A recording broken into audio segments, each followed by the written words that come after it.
of delivering holistic education. DepEd does not only promote mental cognition, but skill and talent development. All these are rolled into this building. The ground floor has 10 classrooms that will house our students as develop their mental toughness. But at the second floor, which we are housed right now, is a big opportunity for our students to develop skills and talents. You know that it's not just the mental cognition that's important. Skill and development talent. And that fulfills the commitment of Department of Education, holistic delivery of education.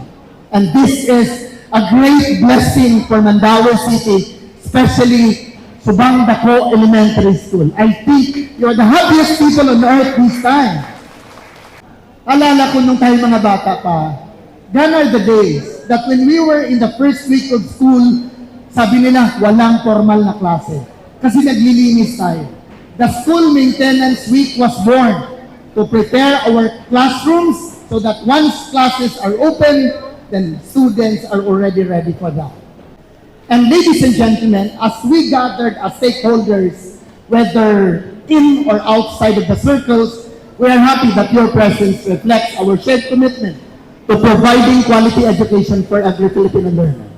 As we officially launch Brigada Eskwela 2026, or we call School Maintenance Week, we call upon the entire community to once again unite in ensuring that our schools are safe, clean, and conducive, ready for the opening of classes.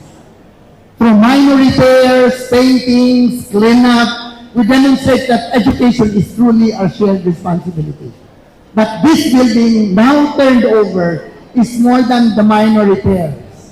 But we acknowledge every single contribution for all partners in education that will make the lives of our school children much better than usual. However, Brigada Eskwela is indeed a big platform, but it doesn't have to be celebrated only during the week, because it has to be a year-round Brigada, especially for our partners who can see where to come in, like teacher training, provision of school supplies to our school children, and many more. And I hope that our partners will be very kind enough to take a look at what is really best for our children. Remember, we're training them today because they will soon be our leaders of tomorrow. There is a story that says, a single hand can plant a seed, but many hands can grow a forest. And indeed today is a remarkable sign that we have grown a forest into this flock. It's not just in Mandaue, we are celebrating the regional kickoff, but I know in the respective divisions in the entire country, we are all doing that. When communities, government agencies, private institutions, school work together, challenges become opportunities and dreams become realities. Today, we also celebrate a significant milestone with a turnover, a state-of-the-art building, which has 10 classrooms at the ground floor and this auditorium at the second floor. This remarkable facility symbolizes that DepEd's commitment to deliver holistic education by doing a nurturing not only in academic excellence but also in creativity, leadership, character, and well-being. I remember when I was a teacher in a very remote barangay. The problem of us is where to stage our programs because there's no covered court. We have to withstand the heat of the sun to be able to deliver. And many questions, ba't kapag kasi kayo nagpo-programa? Ano mo kasi, ang mga aralin sa buhay ay hindi lang natutunan sa loob ng classroom. Theories and principles are taught, but these have to be translated into concrete action. By staging culmination activities like all monthly celebrations we do. And this area now will give a big space for our local talent, show their best, and become the pride of Mandaue, of Cebu, and of Region 7.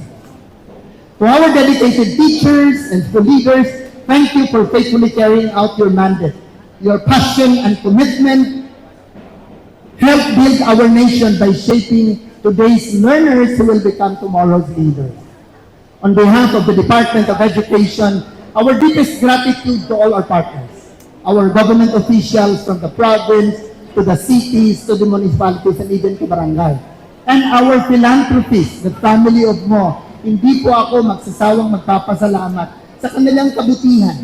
You know, friends, many are capable, but few are willing.